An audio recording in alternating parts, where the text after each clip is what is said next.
I recently saw a graphic making its way around social media in MS groups. It was about the cycle of MS symptoms.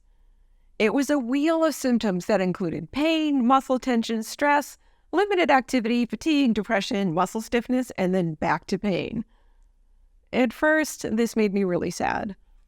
But then I started to think about it. There is a degree of truth to it. When we are in pain, it can lead to muscle tension, which can lead to stress, and it can start a cycle of symptoms that just repeats and continues to spiral. When we don't feel good, it can lead to other symptoms, which can compound and add up. Before we know it, we're in a pattern where we're feeling awful all the time. I did a search for the cycle of MS symptoms and saw it referred to in other ways with different symptoms. In this one, from a presentation from the National MS Society, they showed different symptoms, but showed how sometimes the symptoms can go back and forth instead of a constant spiral. This makes total sense too. For instance, cognitive difficulties can lead to depression, and depression can lead to cognitive difficulties, and then back again.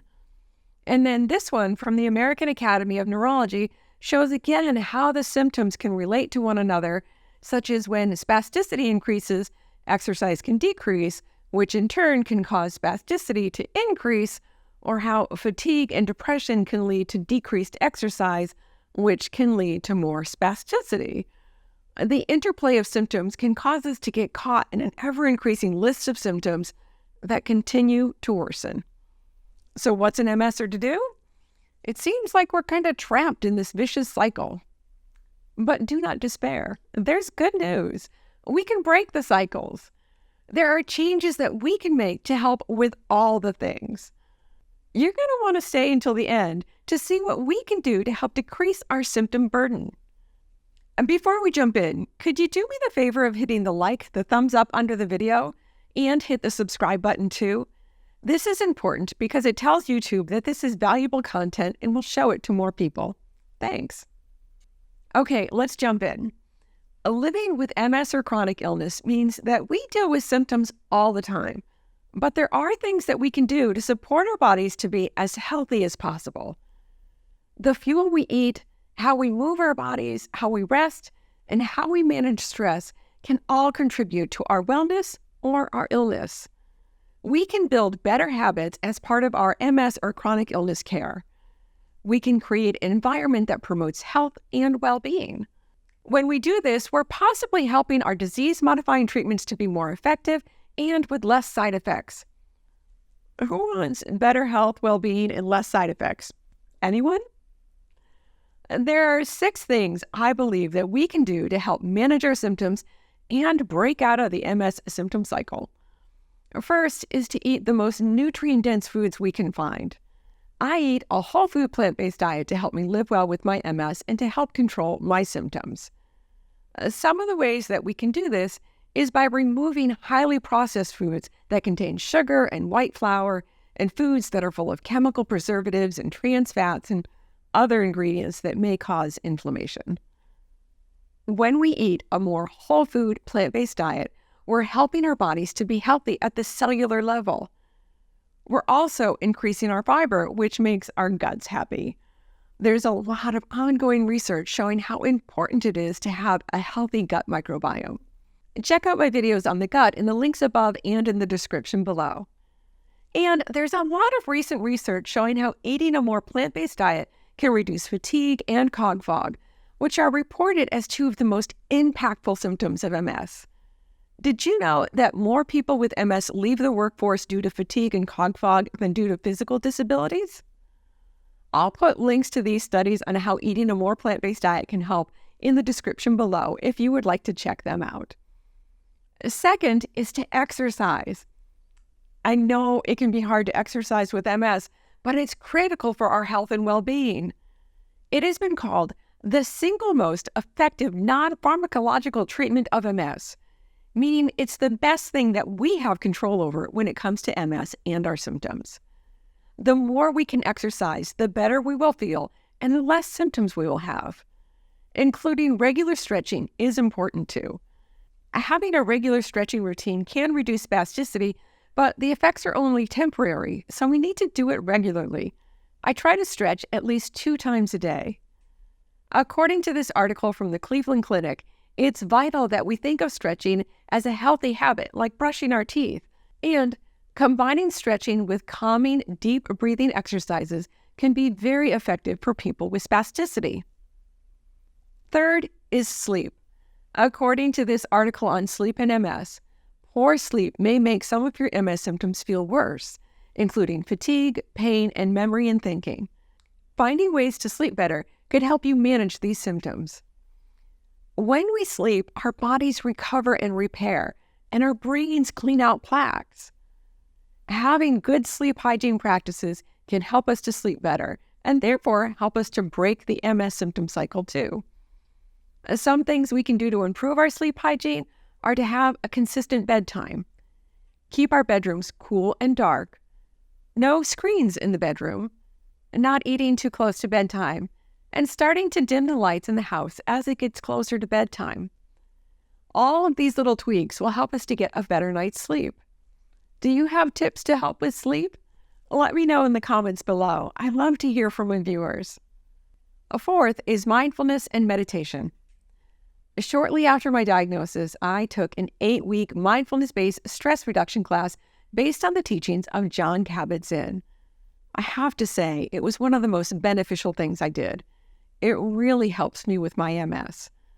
One of the things that people with MS and chronic illness have in common is high levels of cortisol, the stress hormone, which is associated with pain, fatigue, and loss of sleep. In this review, they concluded that MS is a disease which can have a significant negative effect on quality of life.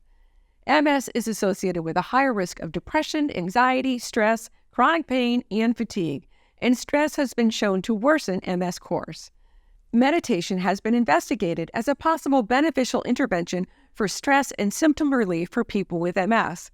The current literature suggests a beneficial effect of meditation in MS, particularly quality of life. I do some daily practices that I find helpful. I try to take 10 mindful breaths each day before I get out of bed, and then take 10 more mindful breaths each night when I get back into bed.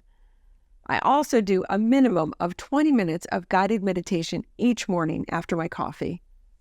Do you meditate or practice mindfulness? Let me know in the comments below. Fifth is water. MS symptoms? Just add water. There are so many benefits to drinking more water and staying hydrated. Staying adequately hydrated can help reduce a lot of MS symptoms. According to this article in MS Focus magazine, it helps control bladder and bowel symptoms and may help decrease injection site reactions and medication side effects. Dehydration can contribute to fatigue and cognitive impairment. Well, hooray for hydration!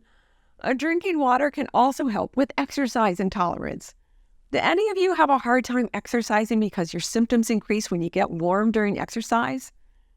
This recent article shared a recent study found that people with MS doing vigorous exercise who drank 9 ounces of 34-degree Fahrenheit water every 15 minutes increased the time that they could exercise by about 30%. That is an amazing increase. Can you imagine how our physical fitness would improve if we could exercise 30% more? Drinking enough water will also help to prevent urinary tract infections. Did you know that urinary tract infections can cause our symptoms to flare, and that we're more prone to get them than the general public? UTIs are another one of the contributors to the cycle of symptoms. We are more prone to get UTIs, which leads to more symptoms. Boy! The MS Trust recommends drinking about 6 to 8 glasses of liquid a day, more if the weather is hot or we've been exercising. This will help us to avoid dehydration, which can lead to concentrated urine, which is a good environment for infection. And that's not all. If we exercise in the water, we can improve our symptoms even more. In this article from MS Focus magazine, they reported that swimming can help with improving our mobility, building our strength, reducing pain and fatigue, reducing inflammation, and is good for our mental health. Seriously, water is like a magic potion when it comes to helping with our MS symptoms. Sixth is medication. If we're having symptoms that are spiraling into other symptoms or causing a cascade of symptoms, there's no reason not to seek the help of medications. Early on in my diagnosis, I was having some issues with sleep, and through trial and error and talking with my doctor, we figured that the tightness that I was experiencing in my left leg was causing me to have restless sleep. I started taking baclofen before bed, and I started sleeping more soundly. And guess what? Some of my other symptoms got better too, like fatigue and cog fog. If you're making diet and lifestyle changes to help with your symptoms and find that you're still struggling, talk with your doctor about possible medications to help. It can help stop the cascade or spiral of symptoms. It doesn't mean that we have to stay on medications forever. Maybe just until we get our symptom spiral under control and get our healthy habits into place. So, after looking at the cycles of MS symptoms and all that we can do to help with MS symptom management, I'd like to propose a different kind of graphic to use when thinking about MS symptoms. A graphic to remind us that we can break the cycle of our symptoms, that we can build habits to improve our health and our well-being. What do you think? I love to hear from my viewers in the comments. Let me know if this has helped you to think differently about your symptoms and what you can do to help manage them. If you'd like to get a copy of the Breaking MS Symptoms graphic, see the link in the description below. To see more on living well with MS and chronic illness, watch the videos that are on your screen next. Don't forget to like and subscribe to the channel to help it to reach more people. Thanks so much. Until next time, be well.